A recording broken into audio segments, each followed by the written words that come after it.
So I just came across an old video on my phone by a man, an African man, giving brilliant explanation of Africans' poverty in less than 3 minutes. This man, I don't know him, I haven't been able to search to know who he is yet, but he was making a lot of sense. He was puking knowledge, pure knowledge that most of African leaders do not have. They lack the luxury of that knowledge, okay?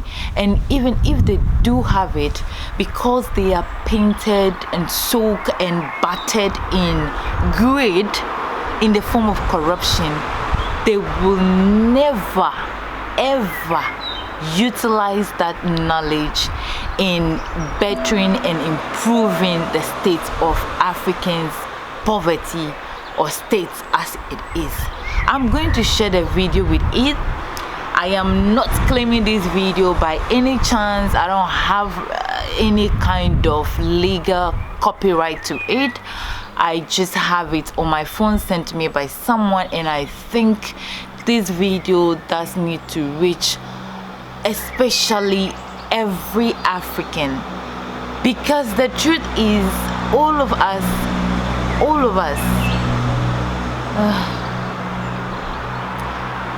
have got a role to play. Yeah, all of us, me, you, everyone, even other continents. Okay, for instance, we have our leaders who never put their children in African institutions. What they do is they send them abroad to study. When they are sick, they fly abroad. European state or European Union can say we put a ban on African leaders. If you are a relative of African leaders, you don't school abroad, right? So that will indirectly force them to put the right infrastructure in place for the educational system back home, because they know their children do not have any other option apart from that education, right? And we as Africans, we can stand up, raise our voice, speak when we need to speak, encourage people who are going for the right cause, support them without wanting any kind of payback or any kind of bribe before we give our support to the right person who is going in for the right cause. All right, so these are examples of role we all can play. I'm going to share this video. This man just explained why we are poor, which I know a lot of us do know, we all know, but the problem is we all know how to diagnose Africans' problem, and we somehow do have the solution in mind, but we do not implement it. Why aren't we implementing it? What are we doing in our own little way to make sure that there is a change in the way Ghana is, in the way Nigeria is, in the way Zimbabwe is? Look at Rwanda, they're doing so great. Let me just stop talking and share this video with you. It's a food for thought. And every day I think about how I can help. Do you also do that? Do you think of how you can make Ghana a better place for our children? I mean, I have escaped. Other people cannot, so they are still there. And it's just excruciatingly painful to be living in Ghana. Like, I can't live in Ghana for any reason, not even because of the food, which I love so much, which I would love to live there because of that. But I will not have a good health system. If I am ill today, there is no ambulance to even pick me and take me to a private hospital where I will want to even pay for the bills. The roads are really bad. If my house is burning in Ghana, the fire services work, they may get to my house and they may not have water in the car.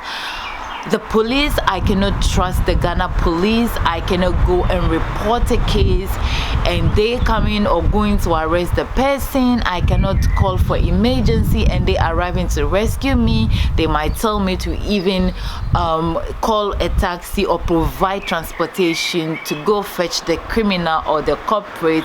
So my safety, my security as a human being in Ghana is at stake. I mean, recently you saw it in the news where a man from abroad got home. I don't know if he was from America or from Europe, got to Ghana at the airport, and in 10 minutes he was dead because there was no first aid to rescue him in an international airport of Ghana. An international airport of Ghana that has flights to many countries in the world. I think I am talking so much. Let me share this video and just leave in the comment section what you think. I know I do not have a lot of viewership on this channel, but I will keep sharing knowledge like this because we do need it. And all of a sudden you see many of the people who are in power, they are the ones who are rich and they are wealthy because the power is consuming the wealth. But it is supposed to be knowledge-based economy that will drive the country. Go to Dr. Congo. We call it Democratic Republic of Congo. And you see the mansion of Mobutu Sese Seko, the former president. And you get to understand that wealth is not the answer. Knowledge is the answer.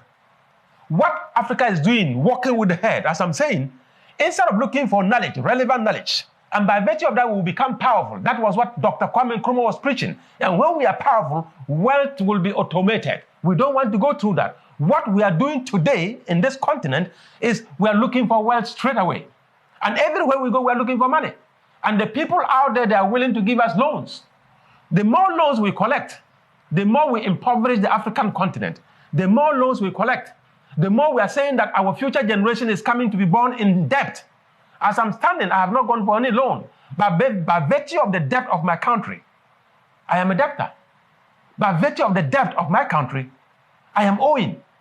And the amount is not going down anytime soon. It's rising every day. What it means is that my children will owe more than me. And my grandchildren will come and be in more debt than me. And the distance, the gap between the rich and the poor countries will continue to widen. Because if we don't want to go through this simple principle, economics 1, 2, 3, get the relevant knowledge, and by virtue of that, you will become powerful. And when you are powerful, you will get wealth. We have started only looking for wealth. And what is even sad, you go to church, right? Or any religious program, and the fact that you are very rich, you are respected, you are glorified, nobody cares the source of the wealth. But this wealth, if it is not based on knowledge, the power will consume it. This wealth, if it is not based on knowledge, power will consume it. Wealth without knowledge is not sustainable. Wealth without knowledge is not sustainable. Ladies and gentlemen, Africa, rise and walk on your legs and not on your head. Let's stop borrowing and let's create that innovation through the search for the relevant knowledge, and we can be powerful. And at the end of the day, wealth will come. And I'm sure in the next 10 to 20 years, the West will be coming back to Africa for loans. And that is when we would have said that we found the right way to go. Apart from that, we will continue to borrow. And when we borrow, we spend. And when we spend, we impoverish future generations. And the poverty becomes a cycle. It is so cyclical and sickening. Break it, Zambia. Break it, Ghana. Break it, Nigeria. Break it, South Africa. Break it, Egypt. Break this cycle of poverty. And let's stop going for loans. Thank you so much. Stay motivated and inspired.